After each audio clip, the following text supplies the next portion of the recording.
Buenas tardes. Hoy vamos a hablar de una literata de mayúscula. En principio es una escritora inglesa llamada Agatha Mary Clarissa Miller, que nació en Torquay, en el condado de Devon, y en 15 de septiembre de 1890, y murió en Wallingford, Oxfordshire, en el condado de Oxfordshire, el 12 de enero de 1976 a los 86 años. Agatha Mary Clarissa Miller es por todos conocida como Agatha Christie.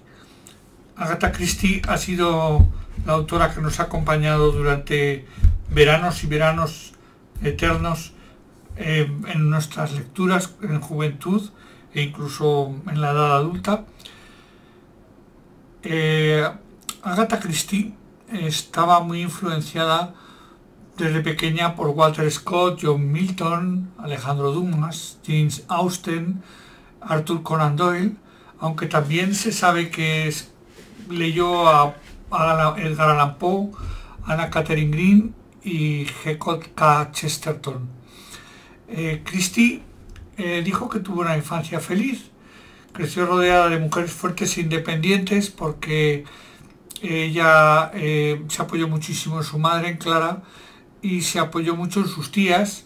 Tenía una infancia muy desahogada porque era una muchacha de clase media alta en aquella época, en la que ser de clase media alta en el Reino Unido significaba tener una o varias mansiones, tener criados, viajar,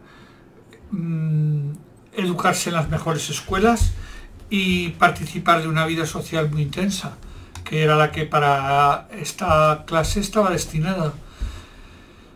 Entonces, ella alternó su infancia entre su casa de Devonshire, las residencias de sus abuelas y sus tías en Ely, en el West End de Londres, y en alguna parte del sur de Europa, donde pasaban las vacaciones de invierno su familia.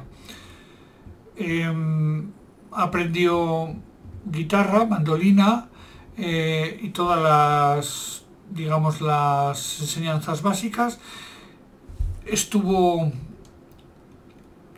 entre 1905 y 1910, tras la muerte de su padre en 1901, cuando ya contaba con 11 años, de un ataque cardíaco. Estuvo estudiando en París en un internado de señoritas, ya que no se adaptaba muy bien a la disciplina inglesa de los internados en aquella época.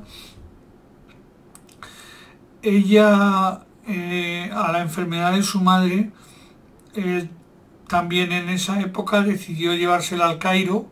Estuvieron allí 3 meses, pero todavía no fue a pesar de que estuvo visitando las pirámides y estuvo viendo los descubrimientos que allí se estaban realizando, todavía no tuvo una atracción por la arqueología como la que tendría posteriormente y que quedaría reflejada en sus novelas, ¿no?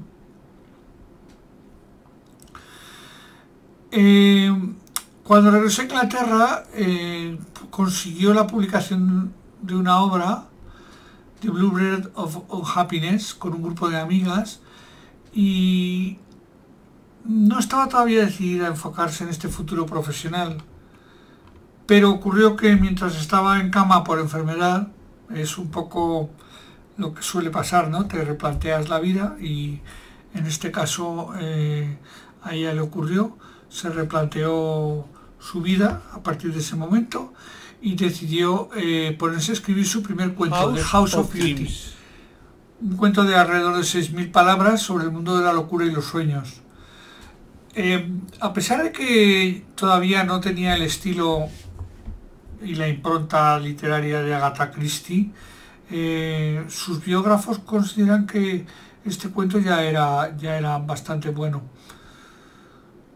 La mayoría de sus relatos posteriores tienen mucho que ver con una moda que había en la época, que es el espiritismo y los temas paranormales. Tenemos que centrarnos en una época en la que había mediums en Estados Unidos y en Reino Unido que vivían muy desahogadamente con lo que ganaban en las sesiones de espiritismo semanales o diarias incluso que hacían. Bueno, me supongo que era una chuperchería porque hoy en día eso ha quedado, digamos que un poco devaluado y puede que haya gente que tenga poderes paranormales, pero es gente muy excepcional, ¿no? Y bueno, en aquella época esto se valoraba mucho. Eran auténticos maestros de convencimiento de la gente y vivían de eso.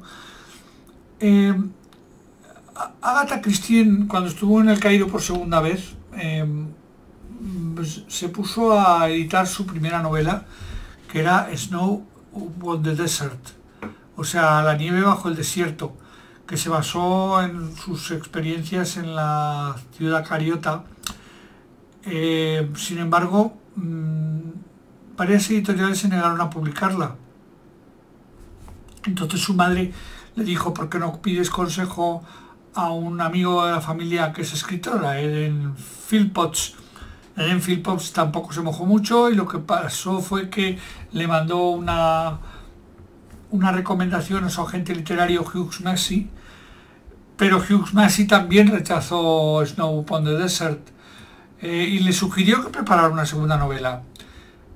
Bueno, por aquella misma época le invitaron a una fiesta a 19 kilómetros de Torquay, donde estaban viviendo, y conoció a Archibald Archie Christie, que era un año más mayor que ella. Era aviador de la Royal Flying Corps. Entonces, como ella no tenía novio, empezaron a salir, vino la Primera Guerra Mundial, 1914, y entonces decidieron, como muchos otros matrimonios en aquella época o novios comprometidos, casarse y iniciar una vida juntos, que empezó con la guerra, con lo cual él se fue a Francia a luchar con la Royal Air Force y ella se apuntó en la Cruz Roja y estuvo en la Cruz Roja desde 1914 hasta 1918, 4 años de voluntariado, atendiendo a los soldados heridos en un hospital de guerra. Bueno, ella, esto le sirvió para conocer de primera mano las lesiones, conocer de primera mano la muerte y los venenos, los diferentes tipos de venenos, los diferentes tipos de curas. Todo esto le serviría mucho luego en su creación literaria, ¿no? Hay que tener en cuenta que Agatha Christie hizo más de 100 novelas. Estoy mirando, luego os las enseñaré. Yo tengo 4 de ella. He leído más, pero estas son las que he encontrado por casa. Seguramente habrá alguna otra por ahí. Además son todas de la colección de Editorial Molino, que era la buena porque es una colección en paperback, una colección rústica, que costaba muy poco dinero. De hecho, está por aquí, una de ellas tiene precio, 300 pesetas de la época, y con 300 pesetas, que eran poco más de 2 euros, no llegaba a 2 euros, podías comprarte una novela de estas y pasar un par de días o 3 agradables en verano. Era de lo que se trataba.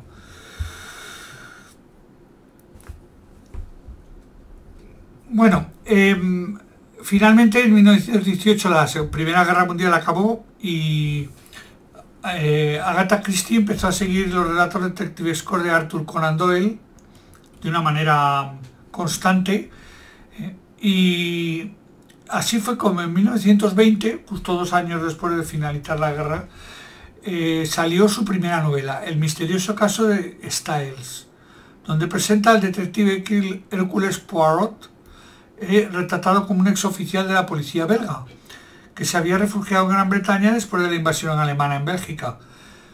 ella en Torquay había conocido a refugiados belgas y entonces le vino la idea, ¿no? Y luego pues le plantó un mostacho, que era una cosa que en aquella época era muy de alta sociedad, y lo hizo un tío orondo y deductivo. 6 empresas editoriales, 6, fijaros bien, rechazaron la novela El misterioso caso del señor Styles o Styles. Sin embargo, The Boiling Head sí que la lanzó, pero le pidió que modificara el final. Entonces, bueno, aceptó la modificación. La primera edición tuvo 2000 copias y se empezó a vender bastante bien. El suplemento literario de The Times dijo que la historia era demasiado ingeniosa.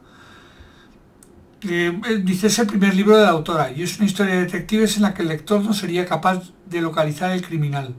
En agosto de 1919, Christie ya había dado a luz a su hija, a Rosalind, en Ashfield, donde el matrimonio pasaba gran parte de su tiempo. Archie había dejado la Fuerza Aérea y trabajaba en la City de Londres, pero no tenía un salario tampoco muy brillante. La segunda novela de Agatha Christie, El misterioso señor Brown, de 1922, también la publicó Bodley Head y contó con una nueva pareja de detectives, Tommy y Tuppence Beresford. La tercera, El asesinato en el campo de golf, sí que tenía nuevamente a Poirot como protagonista y le encargaron los de la revista Sketch una serie de cuentos cortos, historias cortas de misterio. Aquí ya The New York Times Book Review se fijó en ella y dijo que tenía una buena historia de detectives y que era recomendable a las personas que les gustaba ese tipo de ficción, ¿no? Bueno, Agatha conoció Sudáfrica, Australia, Nueva Zelanda, Hawái, y a finales de 1926 pasó un episodio muy curioso que es la famosa desaparición de Agatha Christie. Es un episodio muy curioso, ahora os lo voy a relatar un poco y bueno, nos quedaremos con el misterio de si fue una cosa preparada o fue algo realmente un incidente mental, ¿no? Agatha Christie, la noche del 3 de diciembre de 1926 tuvo una discusión con su marido y el marido se marchó de la residencia de Berkshire, donde vivían, un fin de semana con su amante. Tenía una amante, el marido, la señorita Needles, y esa misma noche, sobre las 10 menos cuarto, Agatha cogió su coche, un Morris Corley, y se marchó sin destino fijo. Lo encontraron un tiempo después junto a un lago, junto con prendas de ropa, un permiso de conducir caducado, y bueno, empezó a movilizarse la policía para buscarla. Más de 1000 agentes de policía peinaron la zona, 15.000 voluntarios y varios aviones, una investigación muy exhaustiva. Incluso Conan Doyle habló con una medium, la famosa medium Dorothy Sayers, visitó también la casa de Surrey. Posteriormente, todo esto Agatha Christie lo introduciría en su libro Un Natural Death, el tema de la visita de Surrey. Conan Doyle le dio un guante que tenía blanco de Agatha Christie a la medium, pero no consiguieron nada tampoco. Apareció incluso en la primera plana del New York Times, al otro lado del charco. A pesar de la intensa búsqueda, no la hallaron hasta 11 días después. Estaba en un hotel, en el Swan Hydrophatic Hotel de Harrogate, donde figuró registrada como Teresa Needle. Needle era el apellido del amante, de su marido. Ella no sabía por qué estaba ahí, dice que tenía amnesia, que no era capaz de recordar nada. Incluso cuando la presentaron a su marido, ella dijo que no lo conocía. Entonces, bueno, hubo médicos de aquella época que le diagnosticaron una fuga psicogénica debido a la muerte reciente de su madre y a la infidelidad de su marido. tenía una propensión a la depresión, eso sí que se sabía. Y bueno, la mayoría del público en general pensó que la desaparición era un truco publicitario para hacerse más famosa o para hacer creer a la policía que su esposo la había matado. La cuestión es que los Christie se divorciaron en 1928, ella se quedó con la custodia de Rosalind y durante este matrimonio, que había publicado 6 novelas y varios cuentos en varias revistas, o sea, todavía su carrera estaba en los inicios. Hay que tener en cuenta que llegó a publicar 80 y tantas novelas y entre novelas y escritos más de 100, o sea, es una escritora muy prolija. Es una curiosidad.